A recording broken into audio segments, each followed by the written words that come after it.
हमारे जीवन में एक और बात की जानकारी की आवश्यकता है, जिसको मैं आपके सामने लाने के लिए चाहता हूं। तो मेहरबानी से मन खोल के, दिल खोल के सुनिएगा।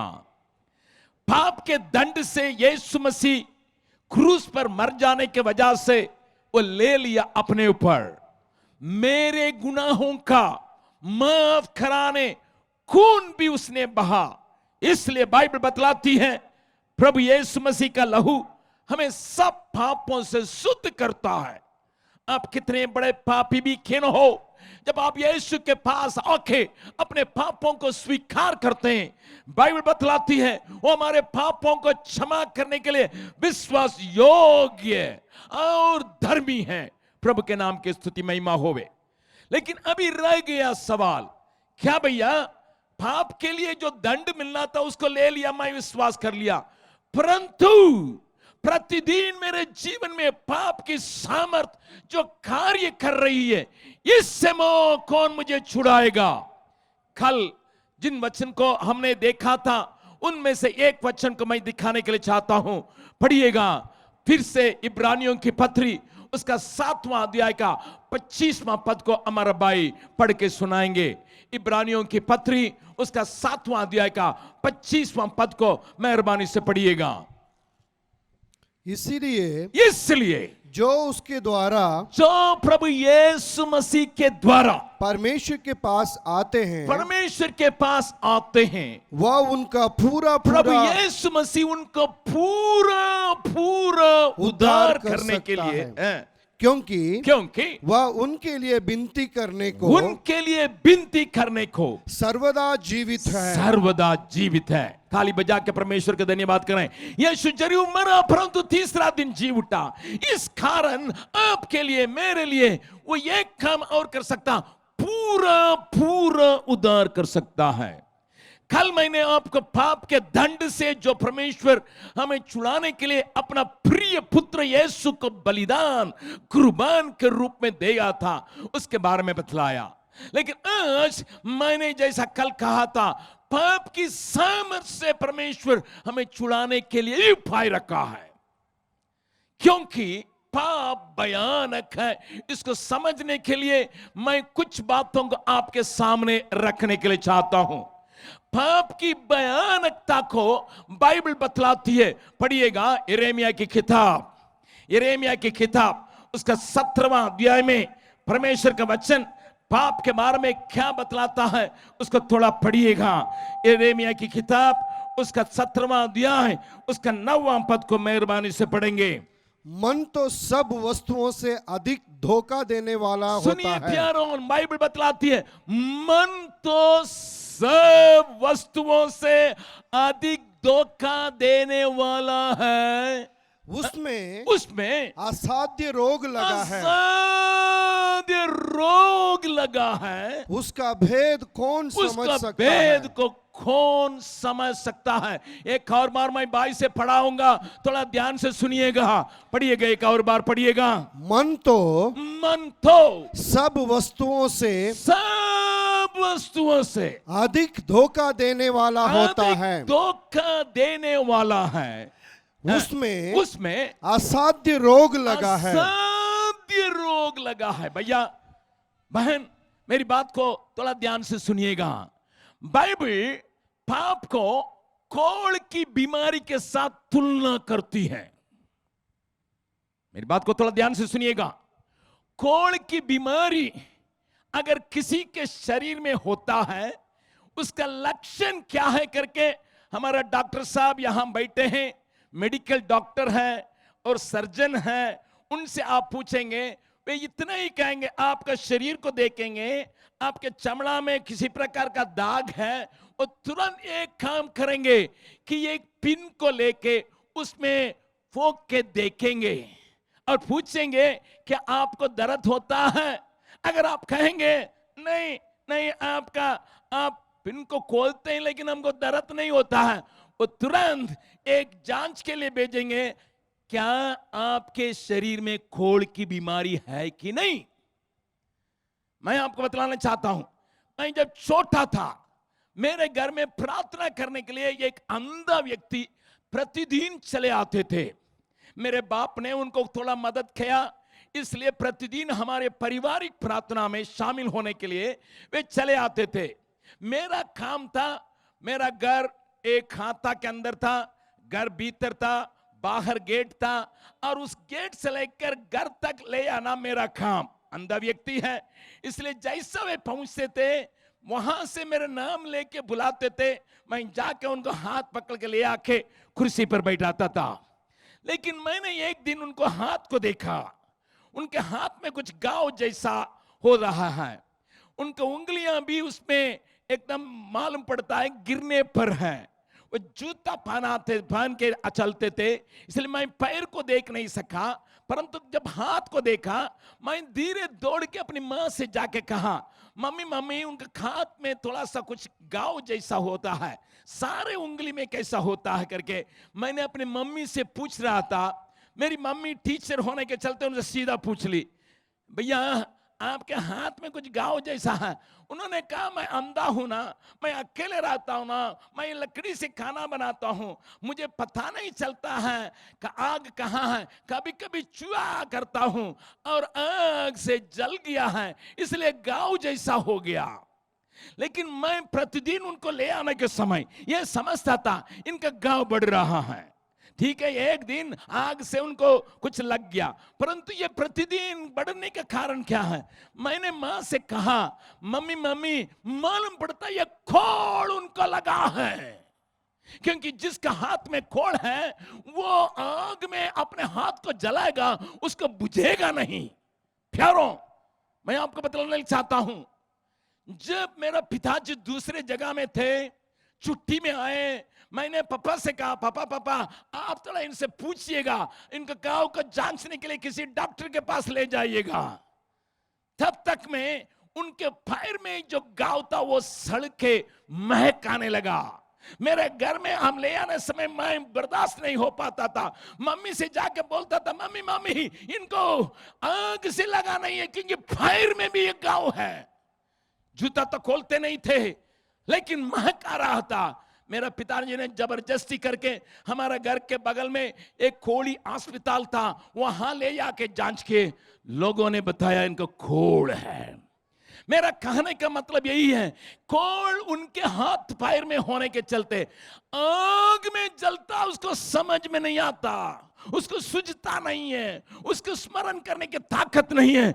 भाई, मेरा धर्मशास्त्र बाइबल उसी प्रकार पाप को कोड़ के साथ तुलना करने की वजह से जो पाप करता उसको समझ में नहीं आता, उसके पिंदर में कोई अरे जाने दो, सब कोई कर ही रहा है ना।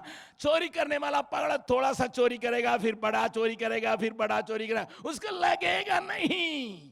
झूठ बोलने वाला छोटा झूठ बोलेगा, फिर बड़ा झूठ बोलेगा। रंडीबाजी करने वाला पहले बार जाने से थोड़ा दिल धक धक धक करेगा, फिर अरे ये तो होता है। भाई बहन, जो पाप में बने रहता है उसको कुछ दिन के बाद पाप ऐसा बना देता है और उसका आदतें बन जाता है। आप कहेंगे ये भैया ऐसा तो है, परंतु उसके नतीजा क्या है? बाइबल बतलाती है, पढ़िएगा यशायाह नबी की किताब उसका 59 अध्याय में, अगर आप पाप में जीवन बिताएंगे, आपकी भक्ति, आपकी धार्मिकता क्या होता है, मैं बाइबल में से दिखाने के लिए चाहता हूं। यशायाह नबी की किताब उसका 59 अध्याय और पहले पद से लेकर पढ़ते जाएंगे। सुनो सुनो, यहोवा का हाथ, परमेश्वर का हाथ ऐसा छोटा नहीं हो गया ऐसा छोटा नहीं हो गया है कि उद्धार ना कर सके, तुम्हें बचा नहीं सके, छुड़ा नहीं सके, उद्धार ना कर सके, ना वह ऐसा बहिरा हो गया है, ऐसा बहरा नहीं हो गया है कि सुन न सके, न सुन सके, परंतु तुम्हारे अधर्मों के कामों ने, तुम्हारे अधर्मों के कामों ने तुमको तुम्हारे परमेश्वर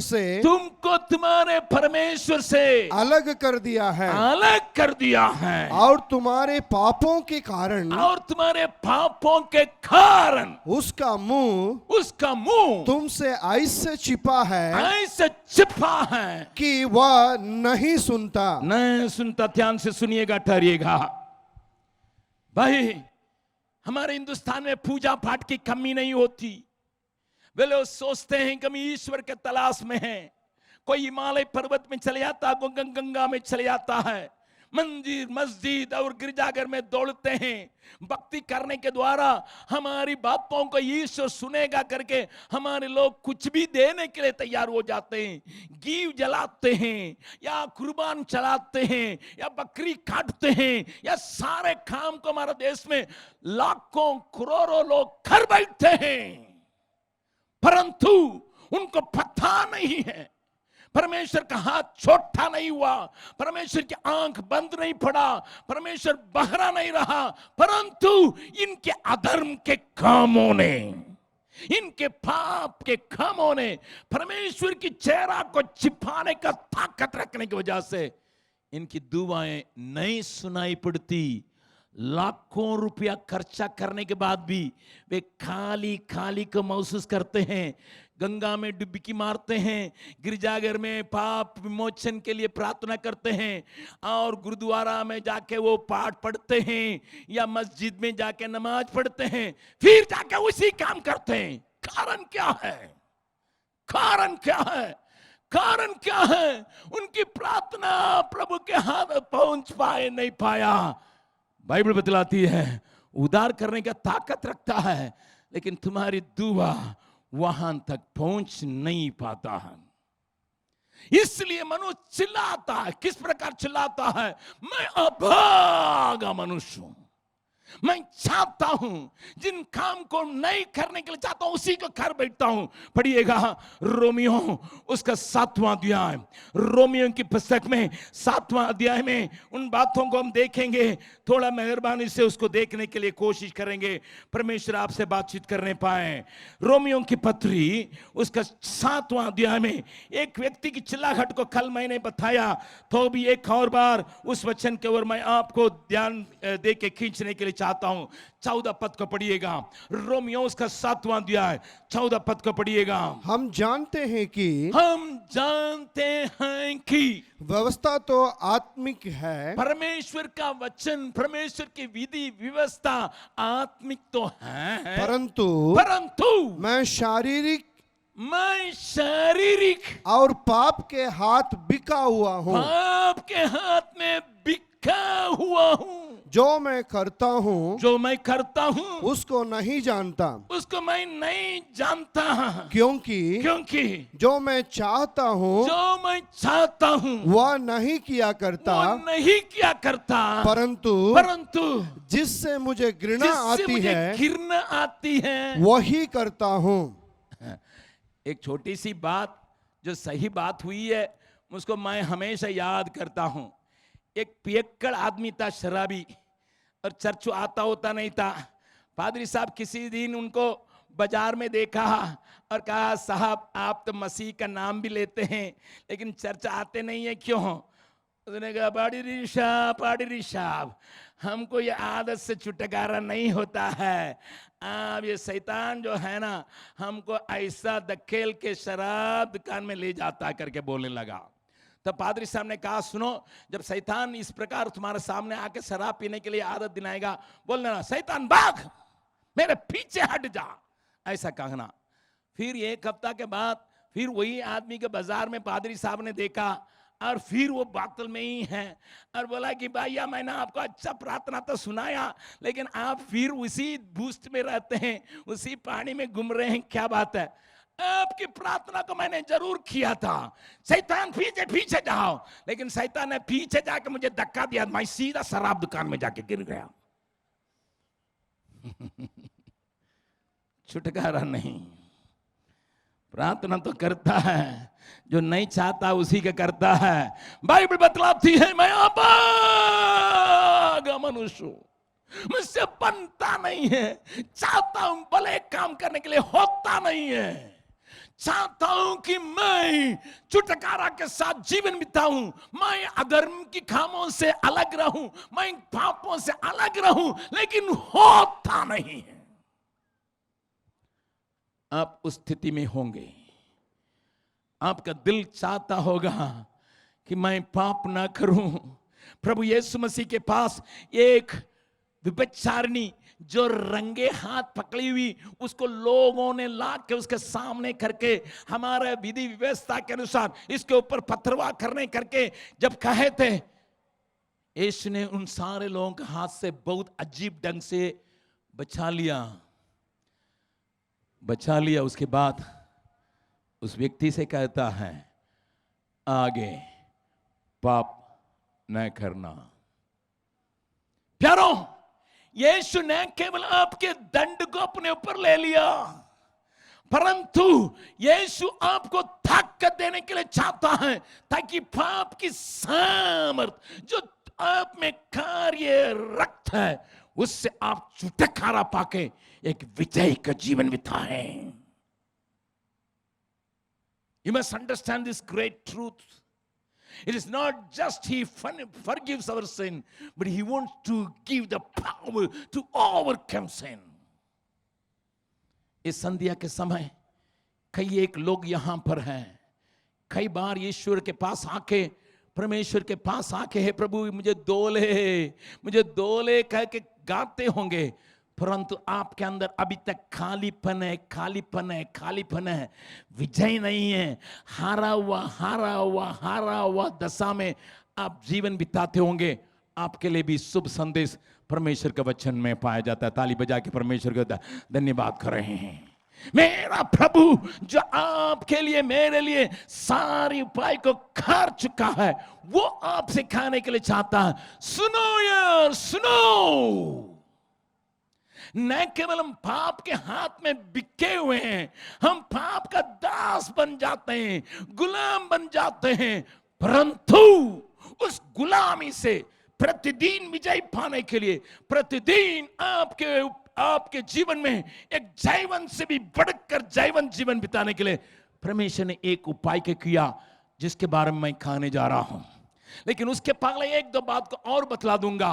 पढ़िएगा रोमियो उसका 8वां अध्याय में यूं लिखा है, रोमियो की पत्री उसका 8वां अध्याय में परमेश्वर के वचन में क्या लिखा है उसको पढ़ेंगे। 6 पद से लेकर पढ़िएगा। शरीर पर मन लगाना तो मृत्यु है, शरीर पर मन लगाना तो मृत्यु है, परंतु आत्मा पर मन लगाना जीवन और शांति है। क्योंकि शरीर पर मन लगाना तो परमेश्वर से बैर रखना है। क्योंकि ना तो परमेश्वर की व्यवस्था के अधीन है, और ना हो सकता है, और जो शरीर की दशा में वे परमेश्वर को प्रसन्न नहीं कर सकते, परंतु जबकि परमेश्वर का आत्मा मुझ में बसता है, तो तुम शारीरिक दशा में नहीं, परंतु आत्मिक दशा में हो। अभी इसलिए 13वां पद को पढ़िएगा, 8वां अध्याय के 13वां पद। क्योंकि यदि तुम शरीर के अनुसार दिन काटोगे तो मरोगे। भाई, जरूर पाप का दंड को यीशु मसीह ले लिया, इसलिए आपका मृत्यु दंड को या परमेश्वर से जुदाई होने का जरूरत नहीं है, कल जैसा मैंने कहा था। परंतु अगर तुम शारीरिक दशा में रह के शरीर की अगुवाई पर चलोगे, शरीर की अभिलाषाओं को पूरा करने के लिए काम करोगे, बाइबल बतलाती है मृत्यु है।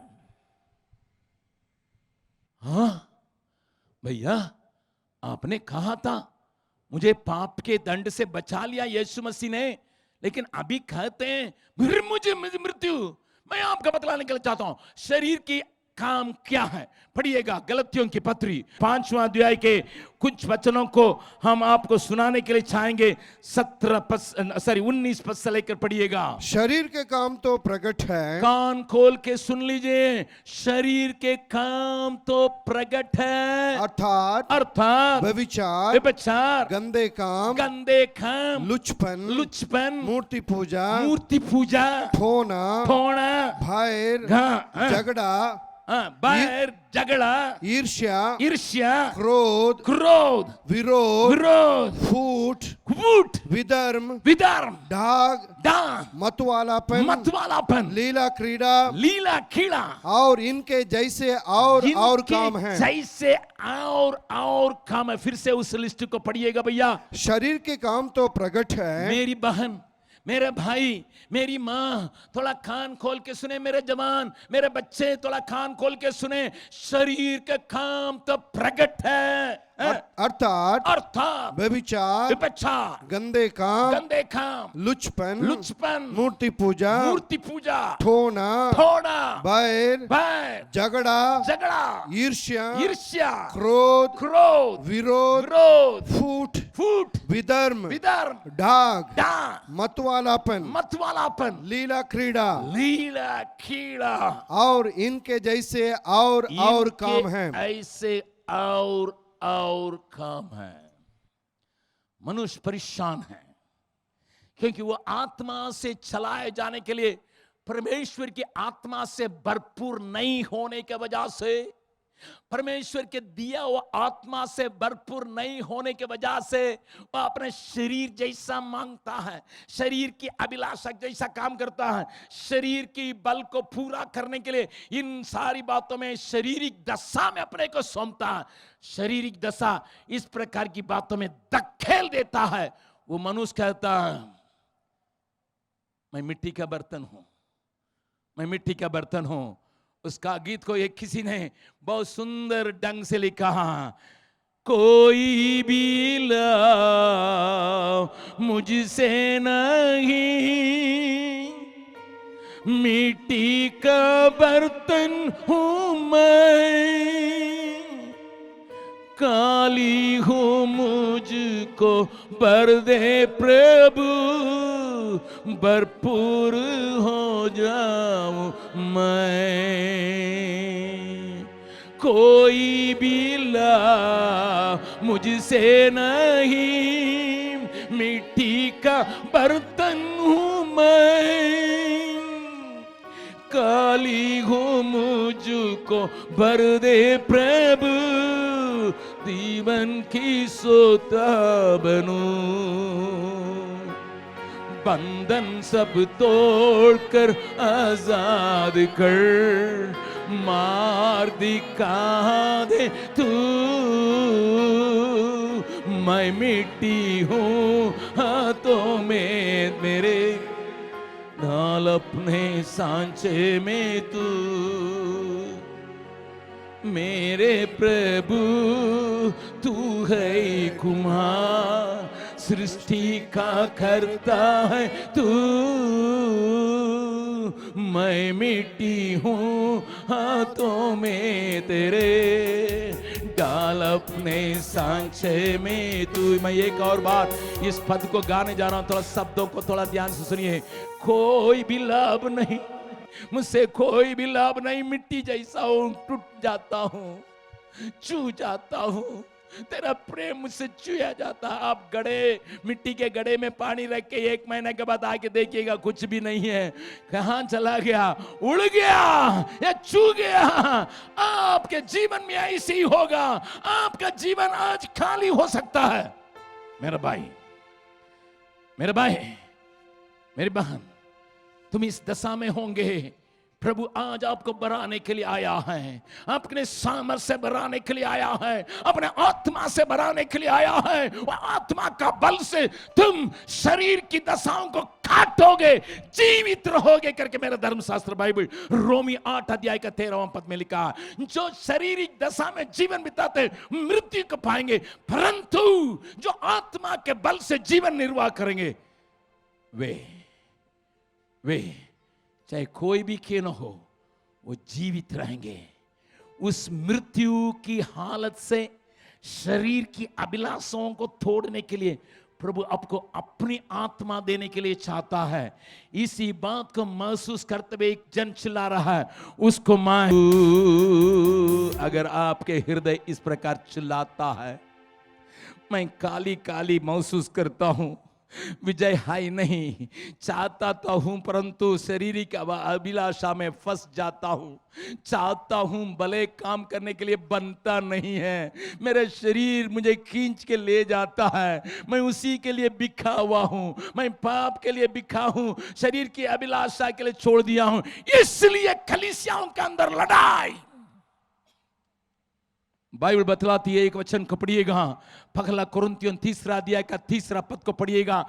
वहां पर लिखा है क्यों कलीसियाओं के बीच में फूट फाट है। पढ़िएगा पहला कुरिन्थियों 3 अध्याय 3 और 4 पद को पढ़िएगा। क्योंकि अब तक शरीर के हो इसलिए कि जब तुम में दाग और झगड़ा तो क्या तुम शारीरिक नहीं? क्या शारीरिक नहीं? इस चर्च वाला उस चर्च वाला का नहीं चाहेंगे, उस पास्टर से इस पास्टर का लपड़ता नहीं है, इस सेवक से उस पेड़ सेवक नहीं पड़ता, हम उस कलीसिया के, हम फलाना कलीसिया के, हम वहां नहीं जाएंगे, ये नहीं है। क्यों क्यों क्यों? सेवक बतलाओ, तुम शारीरिक दशा में है, तुम आत्मा के दशा में नहीं है, तुम शारीरिक होने के चलते शरीर के अभिलाषाओं को पूरा करते आगे बढ़िएगा।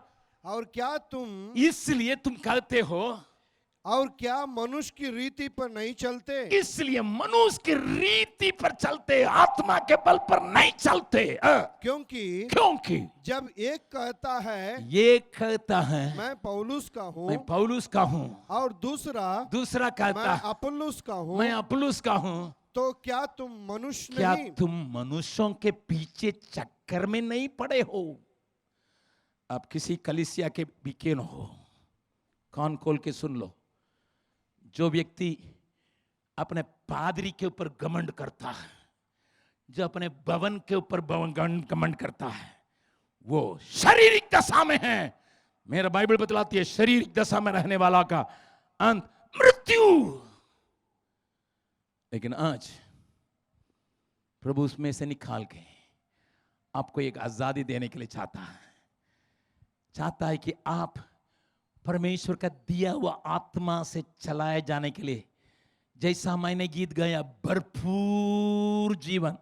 प्रभु यीशु मसीह ने कहा मैं इसलिए आया, यूहन्ना 10:10 में, मैं इसलिए आया वे जीवन पाए, केवल जीवन नहीं परंतु भरपूर जीवन पाए। उसके लिए आप पूछेंगे भैया हमको चाहिए, हमको हारा हुआ जीवन से निकलने के लिए हमें अनंत जीवन के भागीदार बनाया है। यीशु को मैं पहचान लिया, पापों को स्वीकार किया, लेकिन पाप के ऊपर विजय नहीं, क्योंकि पाप की सामर्थ मुझ में रोज काम करती है। मुझे इससे सामर्थ, इस पाप की सामर्थ से बढ़कर एक सामर्थ की आवश्यकता है जिससे मैं विजय के जीवन बिता सकूं। प्रभु क्या कहता, बढ़िया लूका रचित सुसमाचार, वहां पर प्रभु से अगर पूछेंगे यीशु मसीह से, वो कहेगा लूका रचित सुसमाचार उसका 11वां अध्याय में मेरा यीशु क्या सलाह देता है, उसके ओर आपका ध्यान को मैं आकर्षित करने के लिए चाहता हूं।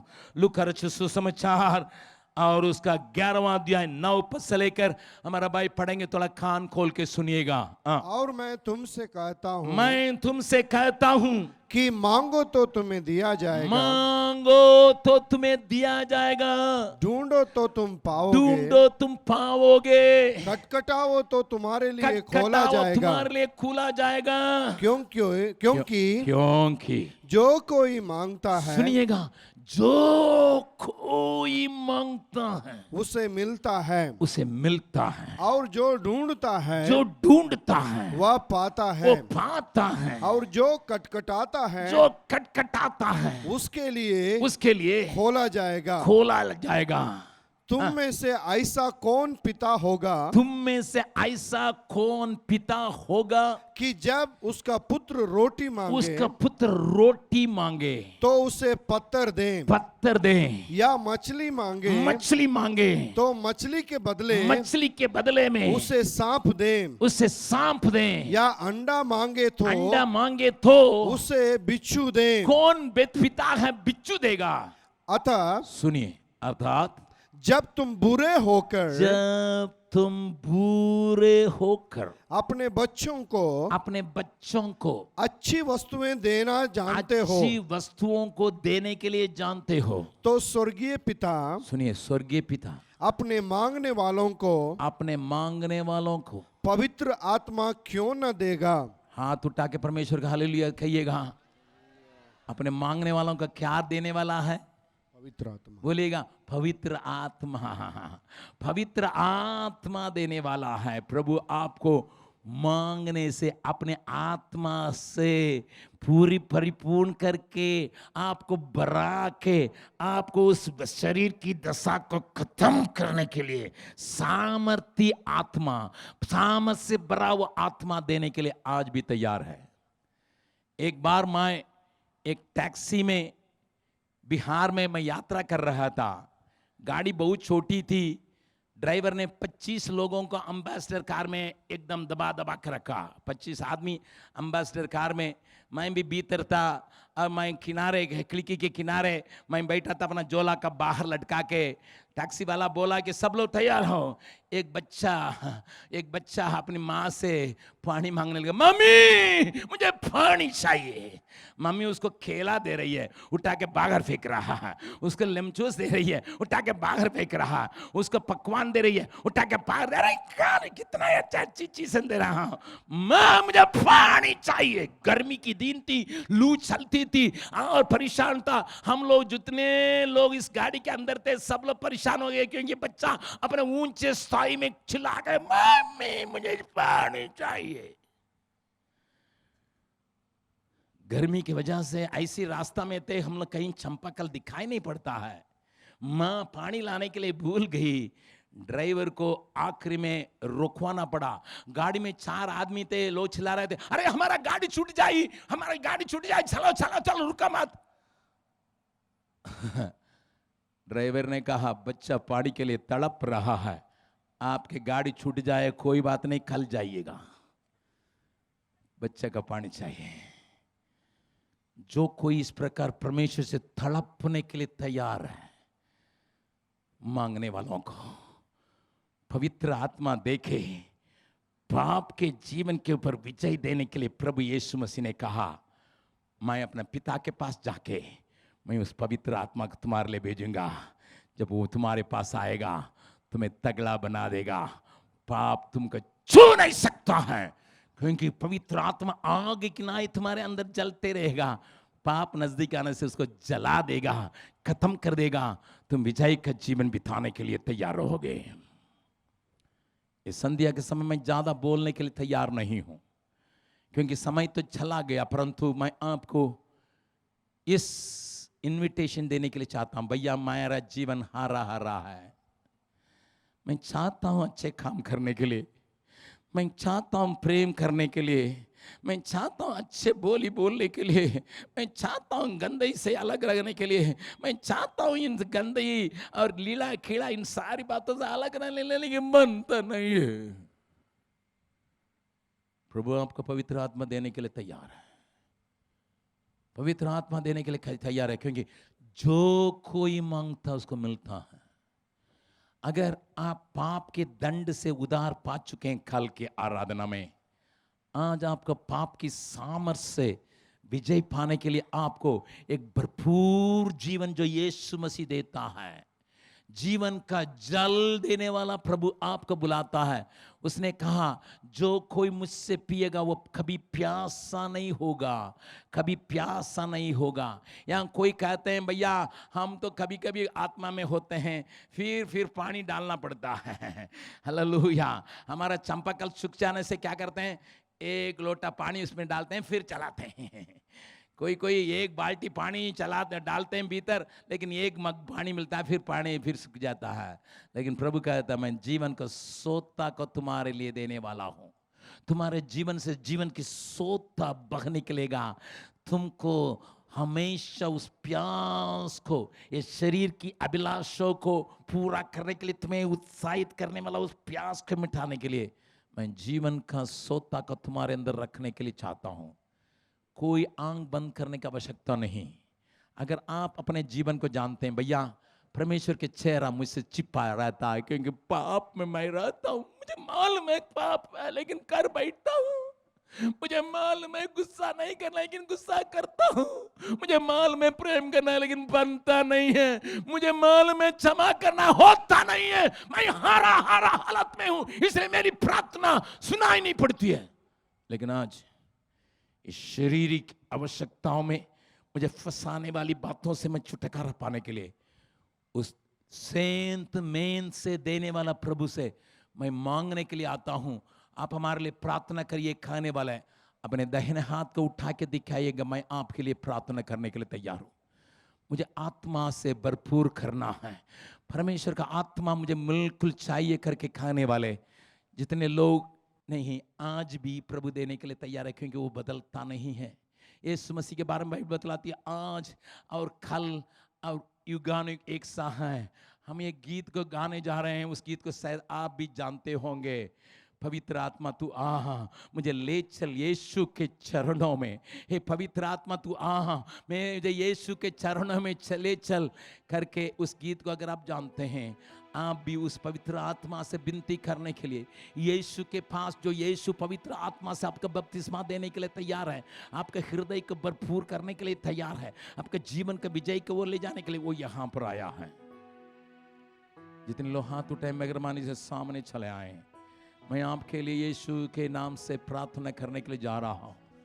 आपके लिए मैं प्रार्थना करने के लिए जा रहा हूँ। जो जीवन यीशु ने आपको दिया उसमें पवित्र आत्मा की भरपूरी को चाहते हैं।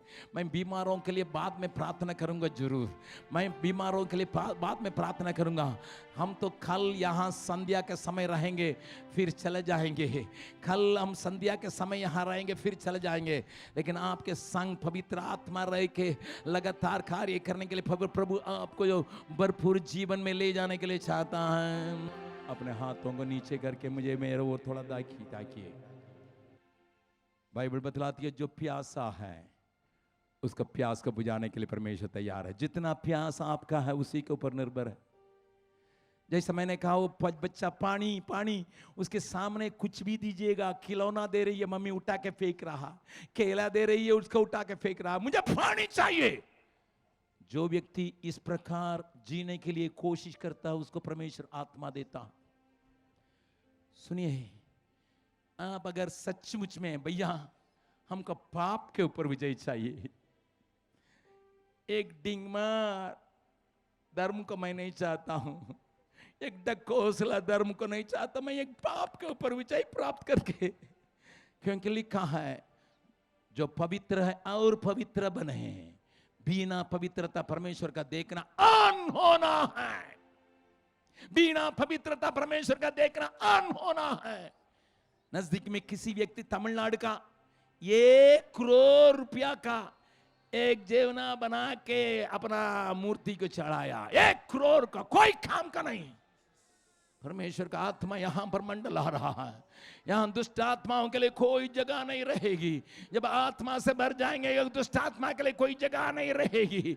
पवित्र आत्मा जब आपके अंदर आएगा, जब रोशनी चले आएगी, अंधकार जैसा भागती है वैसे ही दुष्ट आत्मा के लिए वहां जगह नहीं रहेगा। यीशु मसीह के नाम से सारी दुष्ट आत्मा की ताकतें निकलो, निकलो, निकलो, निकलो यीशु के नाम से। जानामा खादू निशान खादा। ध्यान से सुनिएगा, जब प्रभु का आत्मा आप में आएगा आप सामर्थ्य पाए, सामर्थ्य नहीं केवल पाएंगे। सही मैं आपको बतलाना चाहता हूं, कोई किसी को छुएगा, किसी को छुएगा विनोद दाई, किसी को छुएगा तो किसी को कुछ खुजलाता है तो तुरंत नाचते हैं, किसी के छुए कुछ होता नहीं। वैसे परमेश्वर का आत्मा जब आपको छुएगा, शायद आपके शरीर में कुछ तो लक्षण दिखाई पड़ेगा, उससे घबराइए मत, लेकिन प्रभु आपको अपना आत्मा से भरा रहा है, क्योंकि मांगने वाला का देने वाला परमेश्वर, मांगने वाला का देने वाला परमेश्वर हमारे बीच में कार्य किया है। पवित्र आत्मा मंडलाने के चलते यहाँ दुष्ट आत्मा के लिए जगह नहीं। आप उनके ओर ध्यान मत कीजिए, अपने ओर ध्यान कीजिए। हे प्रभु मुझे भराइए, मुझे भराइए, हे मुझे भराइए मेरे आंगनों का, in the name of Jesus, in the name of Jesus, यीशु मसीह के नाम से दुष्ट आत्मा जाओ, जाओ यीशु के नाम से, जाओ, छोड़ इस बहन को, छोड़ यीशु के नाम से, यीशु के नाम से छोड़। The name of Jesus. समथरा लगद नमगा, पवित्र आत्मा तू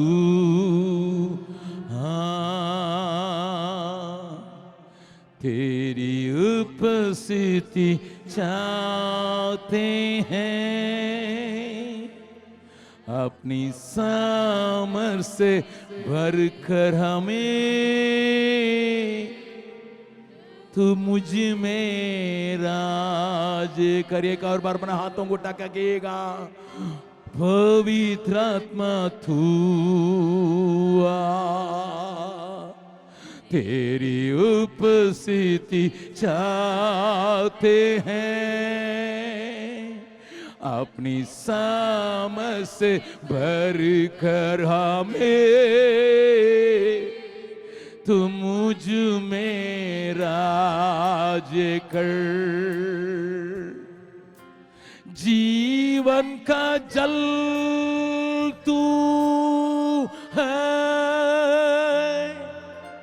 प्यास बुझाने वाला सोता, सलाहकार प्रभु तू है, मुझ में राज कर। जीवन का जल तू है, प्यास बुझाने वाला सोता, सलाहकार प्रभु तू है, मुझ मेरा, सब कोई कहेंगे मुझ में राज्य कर प्रभु। जीवन का जल तू है, प्यास बुझाने वाला सोता, सलाहकार प्रभु तू है, मुझ में राज कर। अपना हाथों को जोड़ के, हे प्रभु मुझे भरना, मुझे भरा देना, अपने सामर्थ से मुझे भरा देना, अपने सलाह से मुझे भरा देना।